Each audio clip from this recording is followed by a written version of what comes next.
Faut-il faire un portfolio? C'est une très bonne question parce que lorsqu'on débute, lorsqu'on a son site internet et qu'on veut essayer de se vendre, essayer de prouver qu'on est légitime dans ce qu'on fait, essayer de rassurer notre prospect pour qu'il devienne notre client, on essaye de montrer son expérience et ses différentes formations qu'on a eues. Donc, on se crée un portfolio. Alors, on va voir dans cette vidéo, est-ce que c'est vraiment important et essentiel d'avoir un portfolio? Faut-il créer un portfolio sur son site internet? Alors tout d'abord, qui je suis? Je suis Rémi Fonvieille, agence web digitale spécialisée WordPress. Je m'occupe de toute la communication digitale des entreprises, donc c'est pour ça que j'ai mon agence derrière avec des collaborateurs. On fait des sites internet, du référencement, des réseaux sociaux, de l'automatisation. Et de notre côté, j'ai un pôle formation où je forme l'ensemble des personnes qui me suivent sur YouTube, qui sont abonnées sur mon site internet à l'utilisation de WordPress, de l'automatisation, du référencement naturel et aussi beaucoup du fait de générer des choses de manière automatique, que ce soit des clients, des visiteurs, ce genre de choses. Ensuite, donc tout d'abord, avant de commencer, qu'est-ce qu'un portfolio? C'est essentiel avant de savoir s'il faut le faire ou pas, parce qu'il y a des personnes qui ne savent pas encore ce qu'est un portfolio.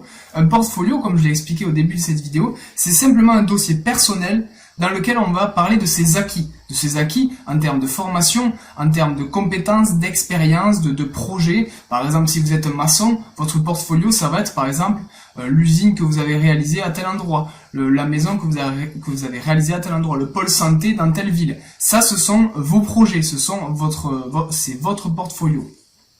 Ça sera les projets de votre portfolio. Donc ça permet, comme je l'ai expliqué tout à l'heure, de démontrer ses compétences, de valoriser ses compétences pour montrer et prouver qu'on est légitime dans ce qu'on fait. Et en fait, on cherche tout simplement à avoir de la reconnaissance. Alors, je me le suis noté, je trouve ça un peu nul, mais bon, je vous le dis, je vous le partage quand même. Moi, au tout début, d'ailleurs, il y a beaucoup de gens, quand je discute avec eux, je vois qu'ils font la petite erreur. On ne dit pas portfolio, on dit portfolio. Donc c'est essentiel de bien savoir le dire. Moi, au début, je me trompais, je disais portfolio. Donc c'est bien portfolio. Donc, pour répondre à la question, est-ce que c'est important, oui ou non, d'avoir un portfolio? Au début, je pense que quand on démarre, qu'on n'a rien, on n'a pas de visibilité, on n'a pas de clients, on n'a pas de prospects, on n'a rien du tout, effectivement, je pense que c'est assez important d'avoir un portfolio. Au moins de dire, voilà, j'ai 1, 2, 3, 4 clients, j'ai déjà des clients, je suis pas juste quelqu'un qui débarque sur le marché, personne ne veut me faire confiance, voilà. Peut-être que je débarque, peut-être que je suis jeune, peut-être que j'ai aucune expérience, mais sachez qu'il y a déjà des entreprises qui m'ont fait confiance. Donc ça permet de rassurer au tout début de votre entreprise. Mais par contre, ce qu'il faut noter, c'est que c'est pas du tout vital. C'est pas ça qui va faire que vous aurez des clients. C'est pas ça qui va faire que vous allez transformer vos clients. C'est encore moins ça qui va faire que vous allez avoir des visiteurs sur votre site internet. Moi, je vous conseille par contre de valoriser et d'utiliser énormément les articles de blog plutôt que le portfolio. Pourquoi ? Parce que les articles de blog, ça va être des sujets assez génériques. Par exemple, il y avait un jour une cliente qui m'a dit « Oui, moi je comprends pas, j'ai pas de visiteurs sur mon site. » Donc je suis allé sur son site et je voyais que sur son blog, elle avait quasiment une centaine d'articles de blog. Et sur tous ces articles de blog, c'était à peu près le même sujet. C'est-à-dire, qu'est-ce qui s'est passé cette semaine chez moi, qu'est-ce que j'ai fait sur ce chantier-là, etc. Ça, ce sont des sujets qui ne sont vraiment pas tapés. Effectivement, c'est intéressant pour les personnes qui vous suivent, vous allez avoir une communauté qui vont vous suivre, etc. Mais vous n'allez pas attirer des nouvelles personnes. Vous allez juste fidéliser les personnes qui existent déjà. Donc vous, en l'occurrence, vu que vous n'avez personne, il n'y a aucun intérêt de fonctionner de cette manière-là. Donc focalisez-vous plus sur les articles de blog et un tout petit peu moins peut-être sur le portfolio. C'est essentiel de l'avoir, mais dites-vous que votre portfolio, ça sera plus pour rassurer les personnes qui vous découvrent et pas pour acquérir de nouveaux visiteurs. Ça sera pas une source de trafic, vraiment pas du tout. La source de trafic, c'est les articles de blog, la notoriété, les liens, mais pas du tout le portfolio. En tout cas, il y a très peu de chances que vos visiteurs vous découvrent parce que vous avez réalisé tel projet, sauf cas particulier. Par contre, ce qui est intéressant aussi, j'ai travaillé sur le projet d'un gros client à ce propos-là, c'était le fait de coupler le portfolio qu'ils avaient créé. En fait, ils avaient une équipe qui s'occupait de la communication, du marketing de leur entreprise. Donc, ils avaient un portfolio sur leur site internet. C'est intéressant de travailler le portfolio avec les articles de blog. Parce que là, en fait, on va avoir une réelle valeur ajoutée. Quand on va parler d'un sujet, on va pouvoir dire, d'ailleurs, ça me fait penser au fait que j'ai réalisé, par exemple, tel chantier à tel endroit, que j'ai, par exemple, j'ai fait intervenir, du coup, un coach à tel endroit. Donc là, c'est intéressant parce qu'en fait, on parle réellement de cas concrets, de notre expérience, de ce qu'on a fait, de nos clients, du retour des clients, etc. Donc là, en fait, l'article de blog, qui est juste une source d'information, va devenir carrément une page de vente. Donc là, c'est intéressant. Ensuite, donc comment est-ce qu'on peut faire un portfolio? Donc on explique qu'est-ce qu'un portfolio, est-ce que c'est important ou pas de le faire, on a vu que ça l'était plus ou moins dans certains cas. Comment est-ce qu'on peut faire un portfolio sur son site internet? Moi, ce que je vous recommande dans un premier temps, c'est d'avoir un site WordPress. WordPress, comme j'explique dans toutes mes vidéos à tous mes clients, à toutes les personnes qui me découvrent, pourquoi j'utilise WordPress et pourquoi je recommande WordPress. WordPress, c'est 30% des sites internet. C'est absolument énorme. Et c'est 60% des parts de marché sur le web, sur le CMS. Donc, ce qui est absolument énorme. Vous avez une communauté énorme derrière. Vous avez des sites comme Coca-Cola, Mercedes-Benz, Renault, Disney, Forbes, Mercedes. Voilà, vous en avez des centaines de milliers, si ce n'est de millions de sites internet faits avec WordPress. Donc, je vous recommande WordPress.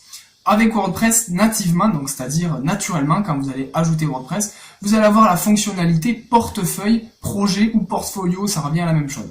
C'est des synonymes. Donc vous allez avoir une section page, une section article, donc jusque là on est d'accord, et ensuite une section projet. Et c'est là où vous allez pouvoir travailler votre portfolio. Vous allez pouvoir ajouter de nouveaux projets qui vont faire partie de votre portfolio.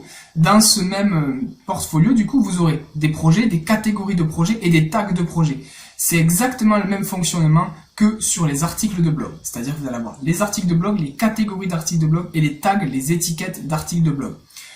Petite parenthèse, je vous conseille pas d'utiliser les tags, les étiquettes d'articles ou de projets d'ailleurs. C'est quelque chose qui est très avancé, donc ça sert à rien qu'on en parle tout de suite. Focalisez-vous uniquement sur les projets et les catégories de projets. Donc ça sera la chose essentielle. Donc déjà, vous l'avez vu, on a vu en fait comment le mettre en place avec WordPress. Mais maintenant, on va voir comment le mettre en place avec Divi. C'est encore plus pertinent de parler de ça.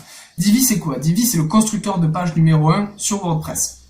Divi va vous permettre de construire des pages très facilement. Je vais pas m'étendre sur le sujet, mais comment vous allez pouvoir créer, appeler, le terme ça serait plus appeler. Donc appeler les projets que vous avez faits directement sur vos pages. Vous allez construire votre page avec Divi et à un moment donné, vous voulez parler de vos projets. Par exemple, vous êtes sur une page, moi par exemple me concernant, je vais parler de référencement. Donc je vais créer une page référencement avec WordPress, avec Divi du coup. Et je vais pouvoir ajouter un module Divi qui va me permettre d'afficher tous les projets en rapport avec le référencement. Et ça, c'est intéressant. Comme ça, quand j'irai sur WordPress, que j'irai écrire, mettre des images, des vidéos sur mon projet, dès que je le catégorise sur référencement, il va les s'afficher sur la fiche, sur la page référencement, automatiquement. Donc ça, c'est vraiment chouette. Comment est-ce qu'on peut le faire? Une fois que vous construisez votre page avec Divi, vous avez un module, donc vous avez juste à ajouter un module. Vous cliquez sur le petit rond gris. Tout simplement, vous ajoutez le module portefeuille. Je réfléchissais au nom, c'est bien portefeuille. Alors c'est pour ça que je vous dis portefeuille, projet, portfolio, tout ça ce sont des synonymes. Gardez-vous en tête que c'est la même chose, c'est du portfolio. Donc vous ajoutez le module portefeuille et vous allez avoir d'ailleurs deux possibilités. Vous allez avoir portefeuille filtrable ou carrousel de portefeuille, je crois, de mémoire. C'est quoi la différence? Donc le portefeuille filtrable, ça va vous permettre de pouvoir les filtrer par catégorie.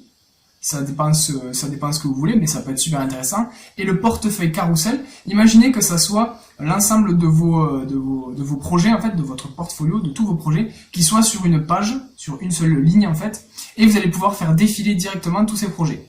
Donc ça, c'est vous qui voyez, ils proposent deux mises en forme, c'est peut-être pas les meilleurs, mais au moins vous l'avez et vous pouvez les afficher directement sur votre site internet avec Divi. J'espère que cette vidéo vous aura plu, que ça aura répondu à la question. Dites-moi dans les commentaires si vous utilisez votre portfolio, si vous êtes pour ou contre, si ça vous a aidé d'ailleurs lorsque vous êtes lancé ou pas, si actuellement ça vous aide ou pas toujours, si vous avez encore des visiteurs et même des clients. Je suis curieux de savoir dans les commentaires ce que vous allez me dire. Suite à ça, je vous invite à vous abonner à cette chaîne YouTube si vous voulez d'autres conseils pertinents par rapport à WordPress, Divi, le référencement, tout ce que vous voulez. Il n'y a aucun problème avec ça. Et en plus de ça, sachez que je vous offre en description de cette vidéo, j'allais dire de cet article, mais ça sera également dans l'article de blog que je vais rédiger, dans cette vidéo, une formation totalement gratuite sur la création de son site internet et l'optimisation de son site internet pour avoir ses premiers visiteurs, prospects et même clients. On ira jusque là et on va même parler peut-être un petit peu d'automatisation. Je vous laisse aller dans la description, prendre cette formation, vous allez la recevoir par email et vous allez me dire par email directement ce que vous en pensez. À très vite!